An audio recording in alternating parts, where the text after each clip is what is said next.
You ready? Great. Good morning. Yesterday, I attended the Martin Luther King Jr. Freedom March in Lexington and Reverend Elliott's program at King Solomon in Louisville. They reminded me of how blessed I am to have a job where I can show up every single day and fight for justice. Since I took office in 2016, I have dedicated myself to standing up for and protecting Kentuckians who have been denied justice and who need our help the most.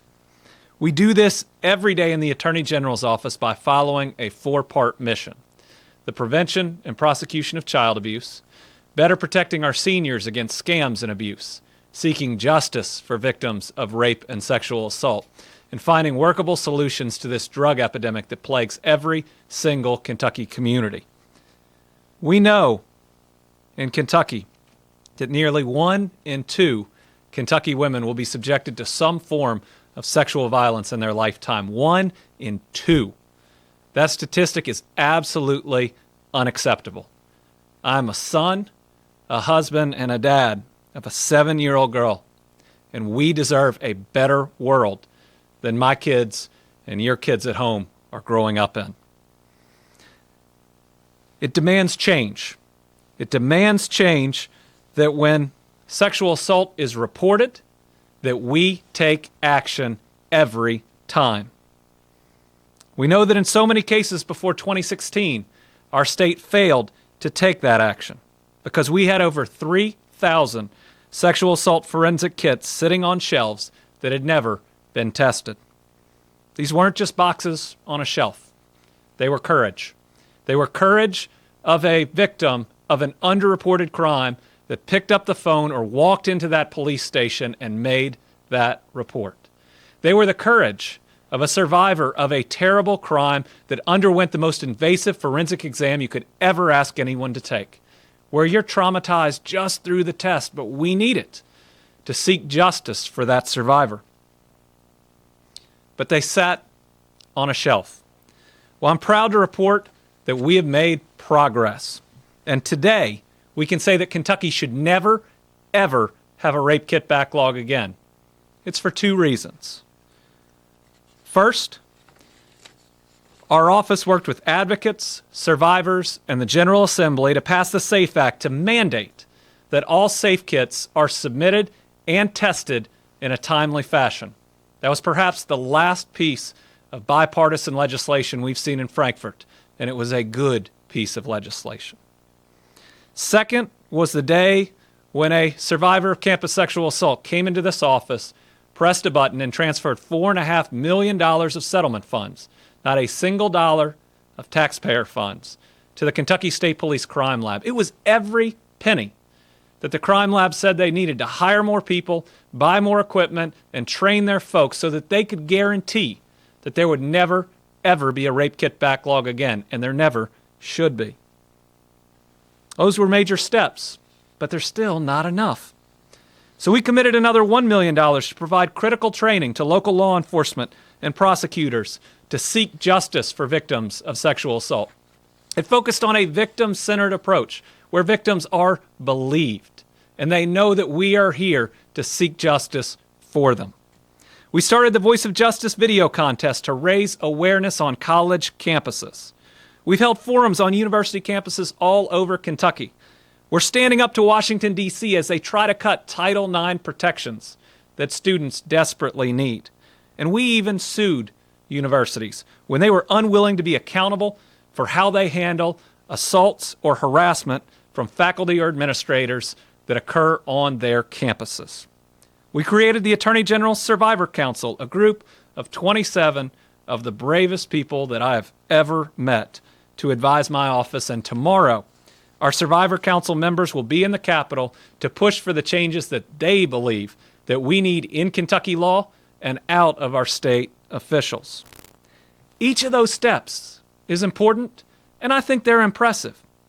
But there are still those 3,000 plus survivors that had not seen justice, whose kits had sat on those shelves and deserve our attention. So last October, I got to make an announcement that I think I will remember being one of the most important, if not the most important, of my time as Attorney General. I announced that the U.S. Department of Justice had awarded my office a nearly $3 million National Sexual Assault Kit Initiative, or SAKI grant, to secure justice for those that had waited far too long to work for those whose kits had sat on those shelves. These funds are allowing us to create a dedicated cold case unit in the Attorney General's office whose sole job is going to be to seek justice for those victims who have been denied it for far too long, while providing the needed services to make sure that while we pursue that justice, that those survivors continue in a path of healing. Those who had no one to speak for them or seek justice for so long now will have a dedicated unit who work day after day on their cases. It's truly justice. Today, I'm proud to welcome and introduce the new members of this team that will fight for those survivors each and every day. First, SAKI Program Coordinator Keri Hendricks, Aldridge, has a strong private and public sector background to protect victims. Keri began her career as a family advocate for local spouse abuse program, worked for Kentucky Legal Aid to provide legal representation to indigent clients during domestic relation proceedings, and joined the Hardin County Attorney's Office as a family court prosecutor. Most recently, Aldridge worked with a law firm focused on advocating for the rights of crime victims and served as the interim director for an amazing facility.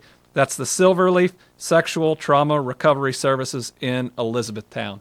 We are very excited to have Keri on board. Next, victim advocate Molly Cassidy, there you are, Molly, served as Jefferson County as an assistant Commonwealth's attorney in a general trial unit prosecuting all level of felony charges and on civil litigation practicing family law, in addition to nursing home and insurance defense, employment law, and environmental law. We are very lucky to have Molly with her experience. She is going to help a lot of survivors as we walk through this process. And I want to mention how important that is, because many of these cases have sat entirely dormant for years. And while we are seeking justice, it may bring back up that trauma. It may bring some of it to the forefront. And having a dedicated victims advocate for each and every one of these survivors was something that was absolutely critical when we sought that grant. Next, investigator Brian Sherrard is a 23-year veteran officer of LMPD, where he worked 13 years as a special victims unit detective. Sherrard has vast experience in working sexual assault investigations, including serial and cold cases, the exact type of cases that we see in this backlog. He's worked on several task forces, including cyber-related sex crimes, human trafficking, and the monitoring of individuals on the sex offender registry. Investigator Sherrard will be a full-time investigator for these backlog cases. Next, prosecutor Dana Todd has served the citizens of the Commonwealth for over 20 years, working alongside law enforcement, court officials, agency representatives, victims advocates, and social services. Dana has extensive criminal trial and administrative hearing experience. She has worked as assistant attorney general, an assistant county attorney in Jefferson County, and as assistant Commonwealth's attorney in Franklin County. Dana will be prosecuting many of these cases.